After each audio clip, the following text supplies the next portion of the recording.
घणा ई माण्हू निंड करण दौरान अहिड़े तजुर्बे खे मुंहुं ॾींदा आहिनि जंहिंमें संदन जिस्म मफ़लूज थी वेंदो आहे। इहो सॼी दुनिया जे माण्हुनि सां थिए थो ऐं साइंसदान बि इन ते मुख़्तलिफ़ वक़्तनि ते तहक़ीक़ूं कंदा रहिया आहिनि। मुख़्तलिफ़ अक़ीदनि ते यकीन रखंदड़ माण्हू हिन बीमारीअ खे मुख़्तलिफ़ शयुनि सां ॻंढींदा आहिनि। जीअं हिते हिन खे कुझु माण्हू शैतानी हमलो चवंदा आहिनि ऐं भारत में हिन खे राक्षस या वरी हिक ॿी देवी जी कहाणी सां जोड़ियो वेंदो आहे। अहिड़ी रीति दुनिया जे मुख़्तलिफ़ ख़ितनि में हिन कैफ़ियत खे मुख़्तलिफ़ शयुनि सां ॻंढियो वेंदो आहे। पर हिते असां अहिड़ी कैफ़ियत या बीमारी जा साइंसी कारण ॼाणींदासीं। हिन कैफ़ियत खे स्लीप पैरालिसिस चयो वञे थो।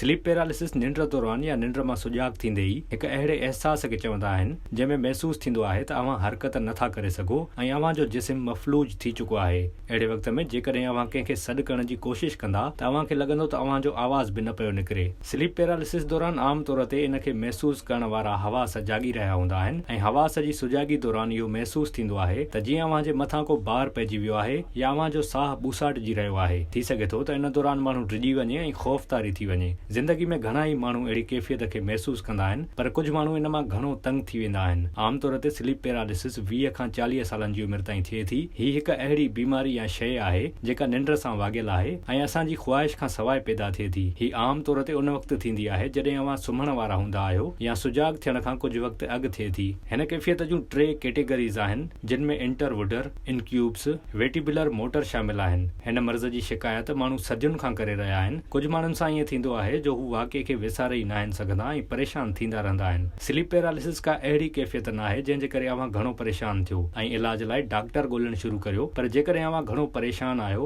त पोइ कंहिं डॉक्टर सां सलाह करियो। साइंसी माहिरनि मूजिबि सुम्हण दौरान इंसान जो दिमाग़ 5 मुख़्तलिफ़ स्टेजिस में हरकत कंदो आहे, जंहिंमें पहिरीं स्टेज रैपिड आई मूवमेंट यानी अखियुनि जी चुरपुर आहे ऐं उन में ख़लल पवण सबबि स्लीप पैरालिसिस जी कैफ़ियत शुरू थिए थी। जिस्म में REM ऐं नॉन रैपिड आई मूवमेंट खे तब्दील करे थो ऐं इन्हनि ॿिन्ही जो साइकिल तक़रीबन 90 मिंटनि जो हूंदो आहे। असां घणो करे नॉन रैपिड आई मूवमेंट दौरान सुम्ही रहिया हूंदा आहियूं ऐं रैपिड आई मूवमेंट दौरान अखियूं चुरपुर करे रहियूं हूंदियूं आहिनि ऐं असां ख्वाब बि इन ई मूवमेंट दौरान ॾिसंदा आहियूं। स्लीप पैरालिसिस दौरान जिस्म REM में दाख़िल थियण या ॿाहिरि निकिरण दौरान दिमाग़ सां हमआहंगी पैदा नाहे करे सघंदो ऐं इन सां इंसान जा हवास जागी रहिया हूंदा आहिनि, पर जिस्म पैरालाइज़्ड निंड में हूंदो आहे ऐं दिमाग़ जो इहो हिसो जेको ख़तरा महसूस कंदो आहे उहो एक्टिव थी वेंदो आहे। माण्हुनि में स्लीप पैरालिसिस महसूस करण जा सबब नशो करणु, घणी निंड करणु, सिधो सुम्हणु या ख़ानदानी स्लीप पैरालिसिस जी बीमारी हूंदी आहे। इन सां गॾोगॾु कंहिं ॿी बीमारी जीअं डिप्रेशन, हाइपरटेंशन या ज़हनी दबाव जे करे बि इहा कैफ़ियत तारी थी सघे थी। विज़िट कयो अवामी आवाज़ मीडिया ग्रुप जी वेबसाइट